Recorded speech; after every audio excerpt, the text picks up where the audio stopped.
Welcome back to Mark My Words Football Podcast with Rob and Scott. And this week in the NFL saw one of the very best weeks of the season with some improbable comebacks, amazing underdog victories, and some of the best games we've seen all year. So let's get right into this with, as we always do, with the Buffalo Bills recap. And this week, the Buffalo Bills defeated the Kansas City Chiefs by a score of 20-17. Rob, what are your thoughts on this game?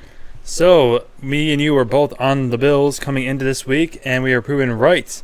And a very, very much needed win for the Bills here. The Chiefs continue to sink down. So, Bills getting off to a pretty hot start, scoring 14 points in the first half, but tailing off quite starkly in the second half, especially after Allen threw that interception. Still, though, they were able to keep the Chiefs pretty down low. Chiefs weren't really going at all at any point in this game. I know that a lot of people are going to be talking about the end of the game and and how that ended, and kind of leaves a bitter taste in your mouth. But to me, this is a similar game to the Packers game in which the Chiefs did not deserve to win this game. Like, even if that happened, yes, that would have been a great play. The Kelsey lateral to Tony, that would have been an awesome play. But at the end of the day, again, the Chiefs were outplayed in this game. They did not deserve to win it. I tend to agree with that. The game was close enough at the final score. This would have been just a colossal failure by the Bills to not win this game. Agreed. When you started the game leading 14-0 and had 2 turnovers you got 0 points off of.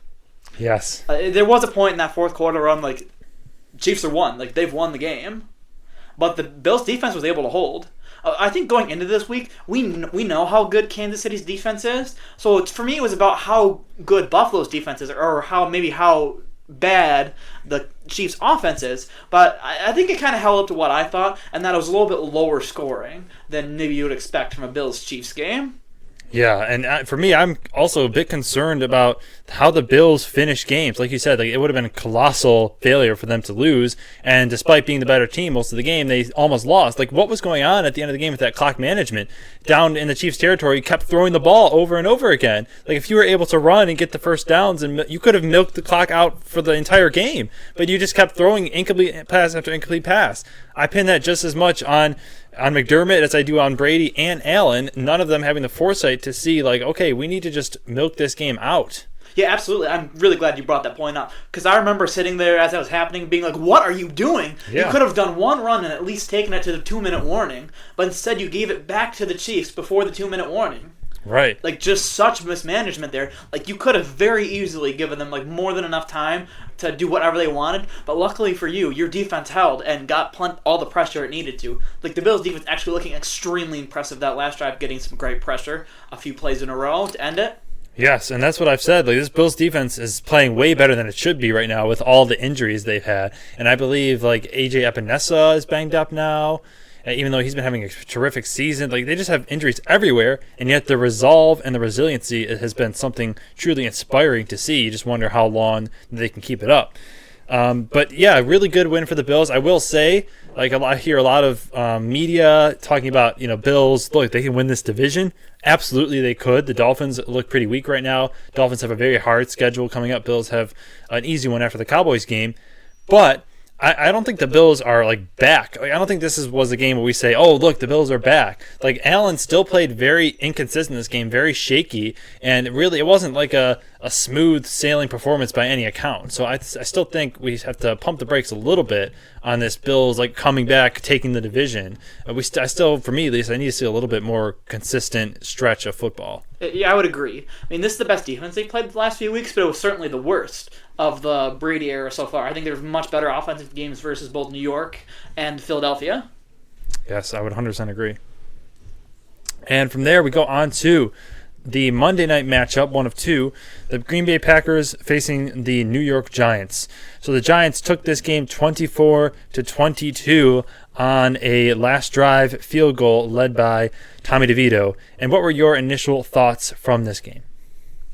I think when I feel the Packers' offensive game here, they were just not able to quite get it done. I think they put themselves in a lot of chances where they could have and just really weren't able to get it done. Even though you end up with a lot of scoring drives in that fourth quarter, not enough of them were touchdowns. Yes.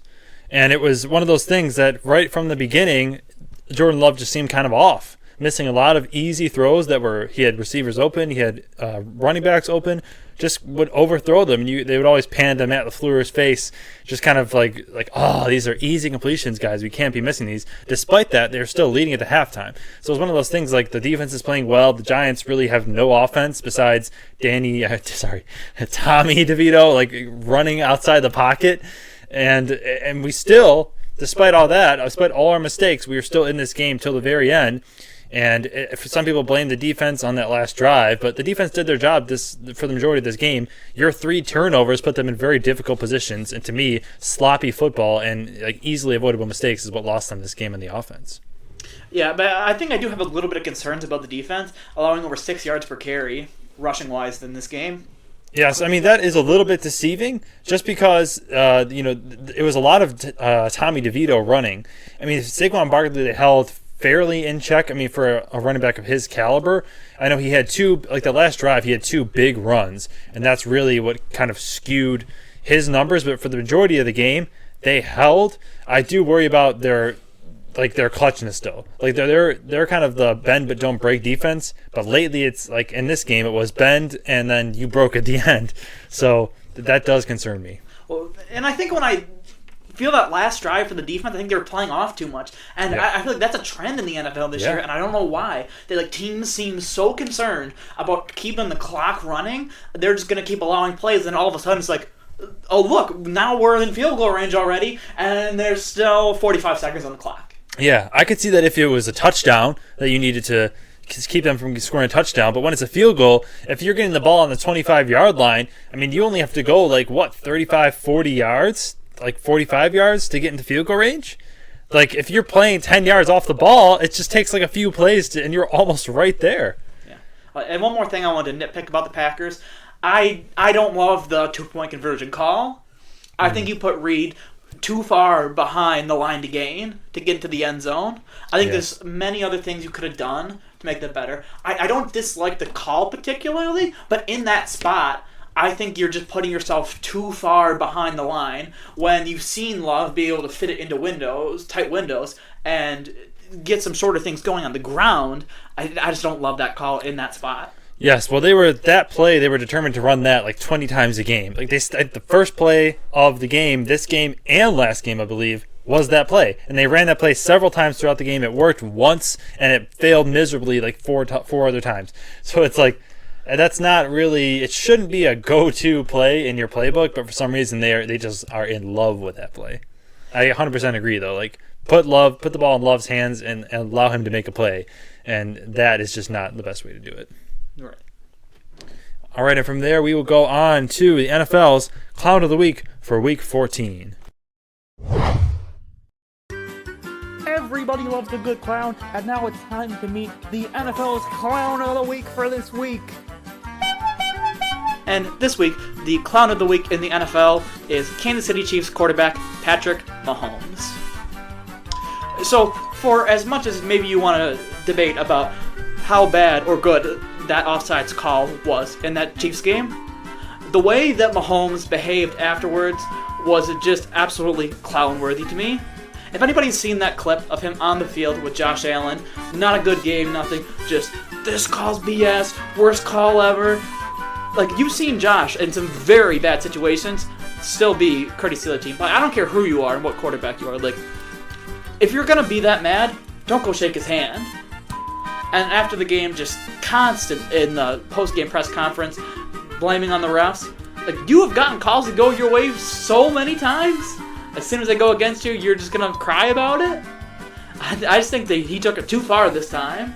Just all the different things he said there, just absolutely clown-worthy. Patrick Mahomes, you're the Clown of the Week. All right, and from there we go on to the NFL game picks. So last week Scott went 7-8, and I went 9-6, bringing the total records to 135 and 73 for Scott, and 129 and 79 for me. And we both got this Raiders Thursday night game correct. So now Scott is at 136. I'm at 130. So Scott with a 6-game lead going into the games for this week starting on Saturday. And it is there that we will start the Saturday 1 o'clock game between the Minnesota Vikings and the Cincinnati Bengals. Who do you have winning this game? And I do believe that Nick Mullins will be the starter for Minnesota. I have the Bengals winning this one. I do as well. And I think it's time we can officially call the Joshua Dobbs legend over. It's over. Unfortunately. Yeah. It was hot for a second there, but it's over. Now, and what leads you to have caution here with the Bengals is Jake Browning just a repeat of the Josh Dobbs thing? Because he's been playing well lately. Is this the game where his magic ends? Yes, very good question. Yeah. Although, honestly, I don't know that I love the Vikings being any better with Mullins than with Dobbs. I think maybe they might have given up on him, Dobbs, a little earlier. Yeah. I mean, it's the Vikings defense is playing really well, though, so I don't expect this to be a high-scoring game. But I really like what I see from Jake Browning right now. We forget how good the Bengals are. Like their offensive threats, still a very good team, just a quarterback away from being an elite team. But if Browning can get them to play, if he can keep playing this, they have a shot at the playoffs here, albeit a kind of a distant one with some of the tiebreakers. Yes. And then you have the Pittsburgh Steelers taking on the Indianapolis Colts. And who do you have winning this matchup? I have the Colts winning this one. And I reluctantly will agree with that. Oh, interesting. Yes. So what's your thought on that? My declaration is that the Steelers, I know this is, people thought they're waiting on bated breath for this announcement. And guys, I have to kill your enthusiasm. The Steelers, they're not going to win the Super Bowl this year. I know it's disappointing. We all expected that of them. We all saw it, the caliber of in the quality of games they've been playing. It looked like a Super Bowl team all year. We know. For us fans, we know. But without our starting quarterback, without our legend at the helm, the Super Bowl odds are done. And so the Colts will take them down this week. Interesting. Yeah. I was leaning more towards the Steelers than you were, apparently. I think this is going to be a pretty close game. These are two teams that are very desperate to make the playoffs, and I think it's really going to be a lot on the ground. I think this is going to end up being a close game. Yes. Oh, it 100% is. And I just want to address something really quick. I saw in some talk shows today that the new kind of hot take, is Mike Tomlin a bad coach? Should he be fired at the end of the year? Based on comments that Ben Roethlisberger was saying on a podcast. That is the worst take of all time. The only reason why the Steelers team has been relevant for the last 5 years is because of Mike Tomlin. Is anyone debating that right now? They are the fiercest, most blue collar team in this division, in a division that is fierce and blue collar all around. They have been able to stay afloat with lackluster talent at the quarterback play, specifically because of Mike Tomlin. So don't give me the fact that he should be fired. He should be given a raise, if anything. Mike Tomlin, go out there and prove the haters wrong. You're not wrong there. Seriously, what is this Mike Tomlin hate? I've had some seriously under-talented teams make the playoffs. Yes. And I think they could beat the Colts. They play close in every game, and you're right. This is their season on the line here. I think really for both these teams, every win matters at this point, standing at 7-6. So I expect to see a close game. I just think that Mitch Trubisky will not be able to get it done. And then you have the Denver Broncos taking on the Detroit Lions. So Lions really been suspect as of late. Last few weeks not playing well. Broncos playing much better than they had at the beginning of the year. Who do you have winning this game? I have Detroit winning this one. And I will as well, but I'm not feeling confident about it. No, I am. I'm feeling confident in Detroit. Mark my words, Detroit win by double-digit points this week. Oh my gosh. So you were pretty confident in them last week too, and I kind of was nervous about that. So what makes you think they're going to be able to just turn around on a dime here? I think they've shown what their offense can be. Their defense has had issues as of late. But I know Denver really likes to run the ball. That's what they're good at. Yes. Detroit also likes to run the ball, but can pass it when they need to. I think they're going to bring out that passing attack. I think they're going to be able to showcase Jameson Williams on some deep throws this week, and I think they're going to get a really nice win versus Denver. Yes, I think they're going to beat Denver. I think Jared Goff playing this poorly is a bit of an anomaly here. So I have a blind QB comparison here for you. Okay. So, and this is not meant to disparage. This is meant to, Jared Goff's pretty good. Okay, that's the overall gist of this. So, blind QB comparison. One is Jared Goff, one is mystery quarterback. Completion percentage. Jared Goff, 64.6. Mystery quarterback, 63. Passing yards per game. Jared Goff, 259. Mystery QB quarterback, 243. Yards per pass attempt. Jared Goff, 7.4. Mystery QB, 7.2. Total touchdown interception ratio. Jared Goff, 176 and 80. Mystery QB, 163 and 74. And passer rating. Jared Goff, 93. Mystery QB, 92. Very interesting. So that mystery QB, guys, is someone that we both like, Josh Allen. Oh, very So obviously, like, we're leaving out the rushing yards, which is where he does his damage, also the rushing touchdowns. But overall, just is Jared Goff, pretty solid passer. I mean, if he can have those numbers close to a caliber like Josh Allen, that's pretty solid.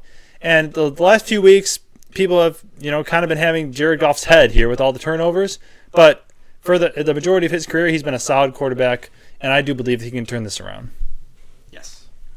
And then from there, you got the Chicago Bears taking on the Cleveland Browns. So Browns with some new life with Flacco at the helm. Who do you think takes this game? I had the Browns winning this one. And I would concur. Although I did have a brief thought about the Bears, who've looked quite well of late as themselves. Yes, they have been playing a lot better. One wonders what they're going to do at the quarterback position at the end of the year, as now they're kind of playing themselves out of one of those top draft picks. But they still have, of course, that Carolina pick, which is saving them at this point. It's going to be interesting to see what they do. Browns, though, I really am loving this Browns team. I've wanted to declare the Browns heavyweights at several points in the year, but some injury prevents that from happening. I am very close to doing it right now. The Browns with Flacco have gotten the two best QB performances like over 2 weeks that they've gotten all year. Flacco really not just even being a game manager, making some really big time throws and big time moments. Are you not impressed by Flacco and where he can take this Browns team? I think that there is a limit to this. I think as we talked about with Dobbs, I think that Joe Flacco and this Browns team does have an expiry date on it. When that will come, I'm not sure. But I do believe that at some point they will hit a wall. I don't believe it'll be this week.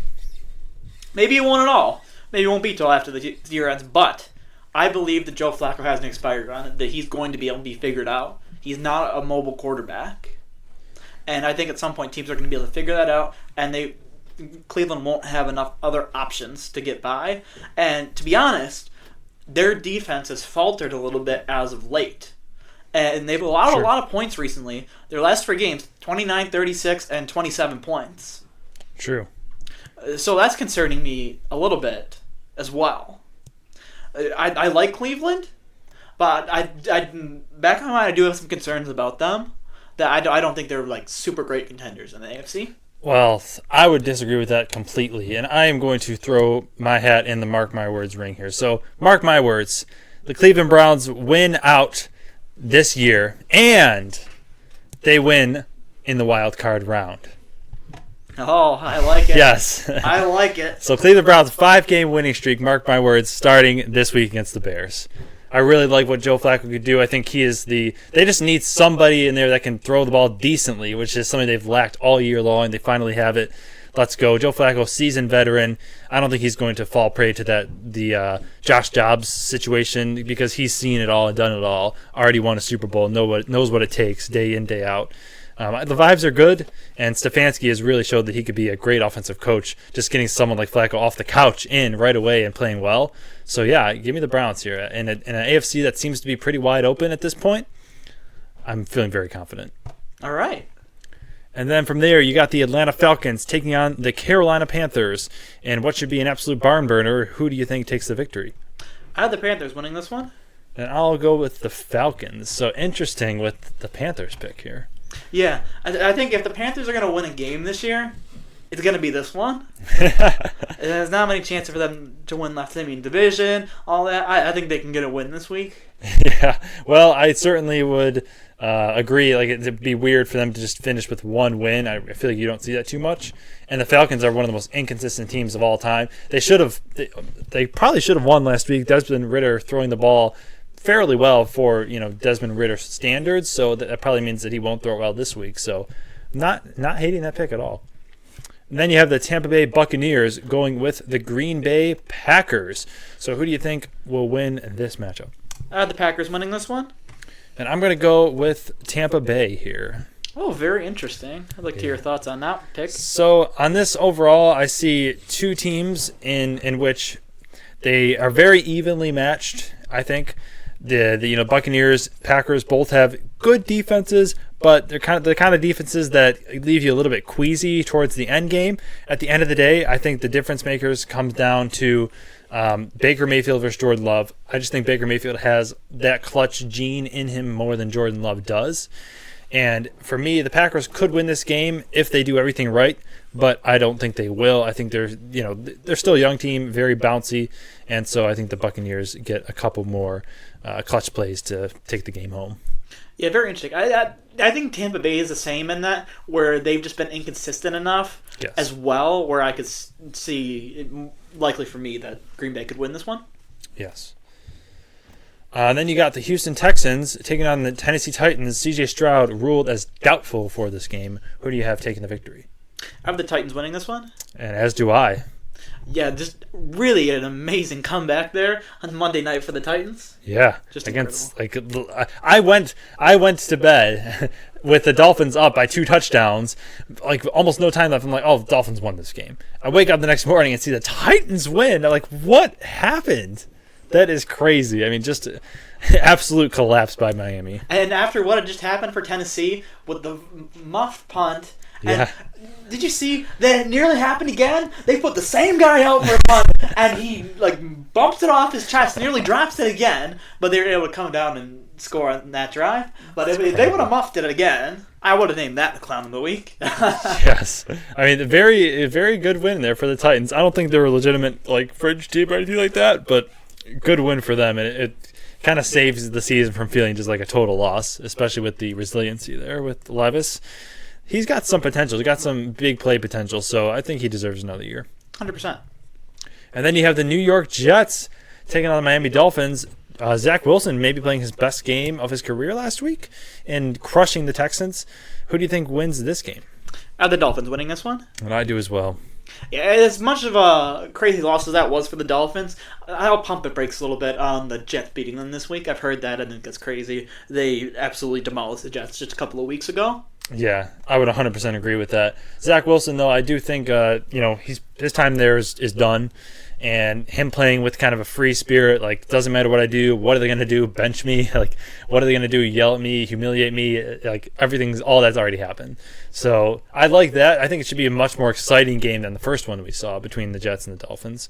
But Miami, my goodness, I mean, they had a headlock on this division, and now all of a sudden with the Bills winning against the Chiefs, Dolphins, somehow giving that game away, it is not at all out of the question that the Bills could catch them here.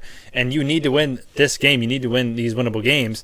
And how on earth, I know we just talked about this from the Titans' point of view, if you're the Dolphins, how did you not close that game out? Despite all those, you were up by 2 touchdowns towards the end of the game, and you still, all you needed to do was get 1 first down, and you couldn't do it. You're an elite offense. The Titans are not a good team on offense or defense, and you let them march down the field. You can't get a single first down to end this game. It's what are you doing? And you let the Titans absolutely march on you. Did you see how fast they scored? Yeah, it was absolutely ridiculous. Every play, the Titans got exactly what they wanted. And this, for the Dolphins, I really have serious doubts that they can do anything when it comes January in the playoffs. Unless the only way the Dolphins can make the Super Bowl is if they have home field advantage for the entire thing. Because this team is not a tough team at all. They are so finesse. If they face the Ravens, they will get destroyed. If they face the Chiefs, we already saw it, they got manhandled.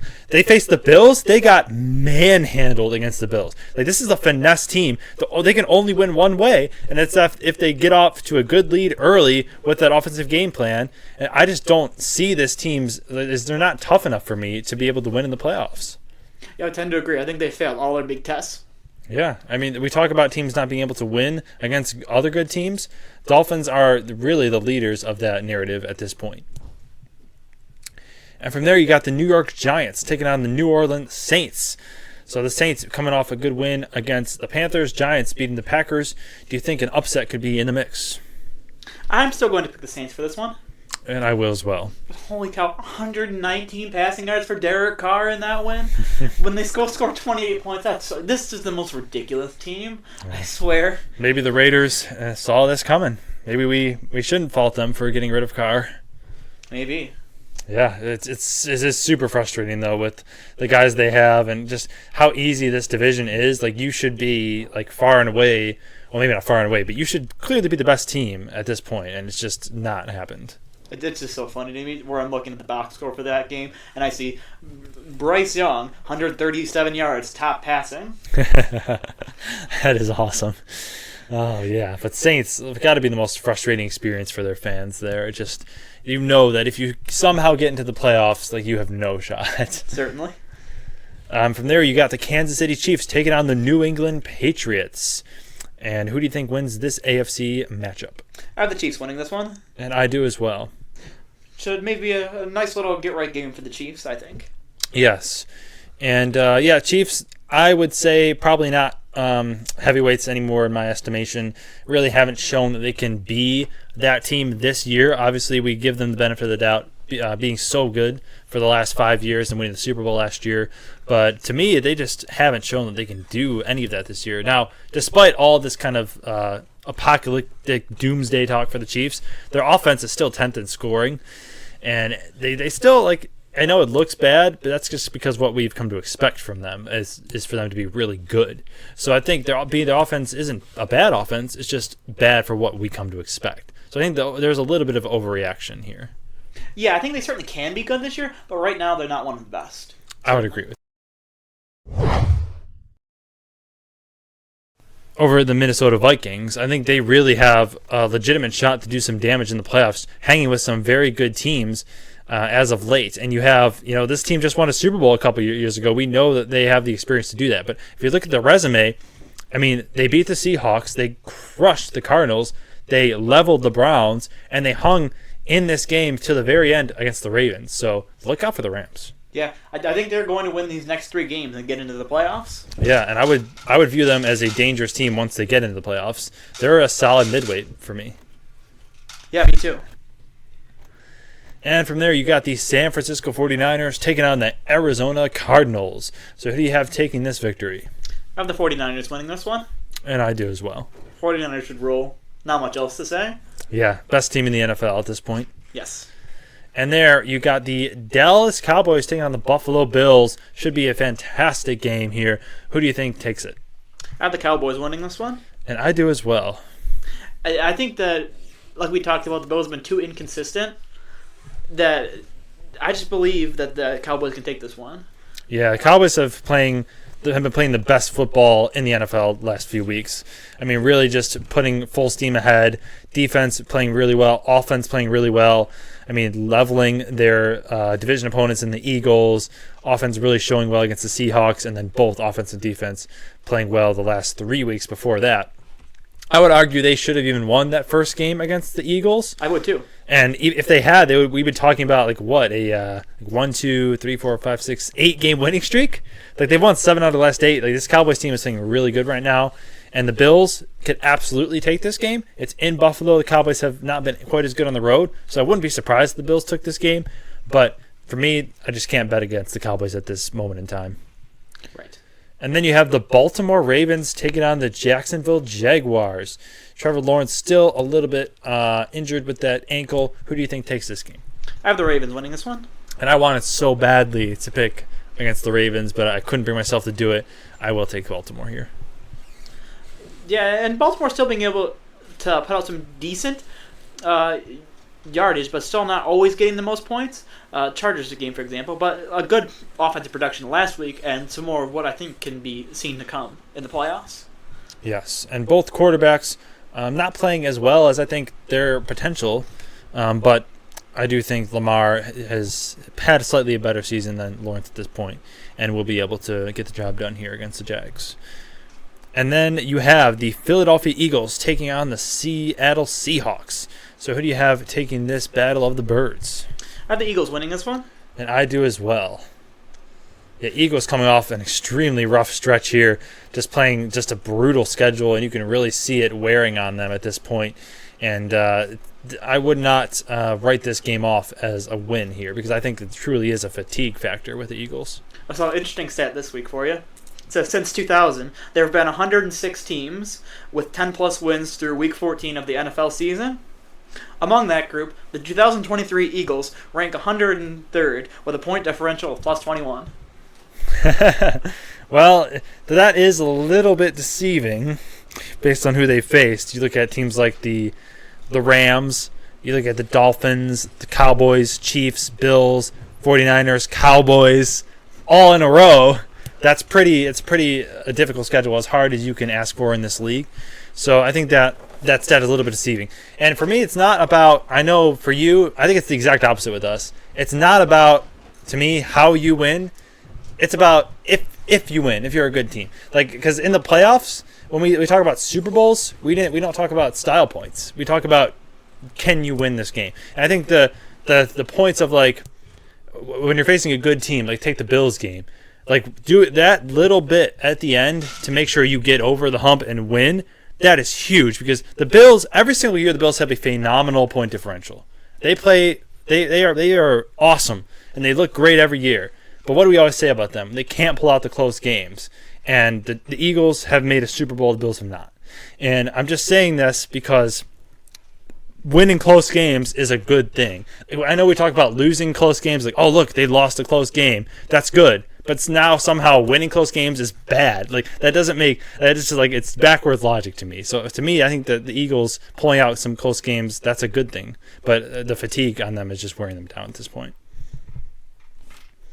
And from there, we go on to the underdog locks of the week. So last week, Scott went with the Jacksonville Jaguars, and Lawrence's injury played a little bit too big of a part as they lost to the Browns.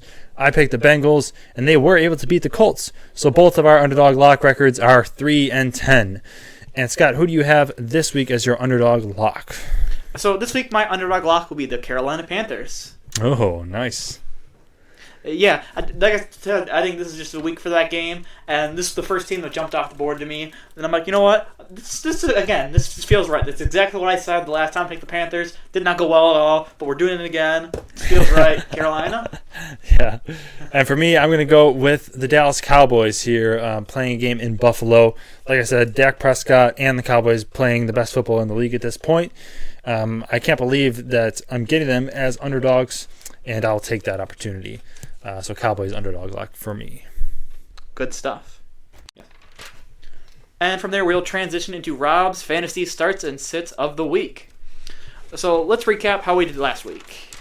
All right, so last week we had a rough time of it in the starts, but a pretty successful run in the sits. So I had Jake Ferguson as a start of the week. He ended up finishing as the 14th best tight end with 72 yards in the air off 5 catches. I also said to start Gabe Davis, who was tied for the 136th wide receiver after doing absolutely nothing. So Gabe Davis, he probably should have just took the day off. It would have been the same exact thing. 0 on that. So 2 misses there. For the sits, I told you to sit Adam Thielen, and he ended up being the wide receiver number 30 with 74 yards off 5 catches. And I also said sit Tony Pollard. He ended up being the 22nd ranked running back with 59 yards on the ground, 37 yards through the air. So I'm going to say 2 for 4 rather, last week. So looking to get back on track this week, here are week 15 starts and sits. So I would tell you to start Kyren Williams for the Los Angeles Rams. He has had 4 games over 100 yards rushing this year, 3 games with 2 touchdowns. He has been getting increased workloads. He's facing a very weak defense this week against the Commanders, so absolutely start Kyren Williams. I would also start Joe Flacco versus the Chicago Bears. So Flacco putting up the best 2 consecutive weeks of Browns quarterbacking this year, and also finishing in fantasy 13th and 10th. So improving 2 weeks in a row. He's now facing a rather weak Bears defense, so I expect him to improve that even more. So I would definitely say start Joe Flacco. And then I would say sit Gus Edwards versus the Jacksonville Jaguars. So Edwards, despite playing pretty well early on, has been losing touches to Keaton Mitchell here on the Ravens, as he's only gotten 8 and 6 carries in the last 2 games for a grand total of 41 yards on the ground, facing a pretty tough Jags run defense. Sit Gus Edwards. I would also say sit. Oh, this is a dangerous one, a spicy one though. Sit the king. Sit Derrick Henry. He has had only 3 games this year of more than 81 yards on the ground, and only 2 games of double-digit fantasy points without scoring a touchdown. The Texans have not allowed a rushing touchdown to a running back in the past 4 weeks. So I would say sit Derrick Henry. And from there we go on to Scott's parlay of the week. So Scott, how did you do last week? What do you have dialed up for this week? So last week we went 2 of 3 in our parlay, missing out yet again. So for this week, we got a parlay dialed up with some of the big boys in this one, with the Cowboys, Ravens, and Eagles. So both the Ravens and Eagles, I think, pulling pretty good numbers, especially for the caliber of teams they are, and I think getting matchups that are pretty good for them this week overall. And like you had mentioned, getting the Cowboys at underdogs is just really an amazing number for me, and something that I can't pass up. So for this week, pick the Cowboys, Ravens, and Eagles on the money line. All right, I like it very much. And that will wrap it up for the podcast this week. We thank you all for listening. We appreciate your viewership. Feel free to like, follow, and subscribe. We are on all platforms. And this has been Mark My Words Football Podcast with Rob And Scott. We are tuning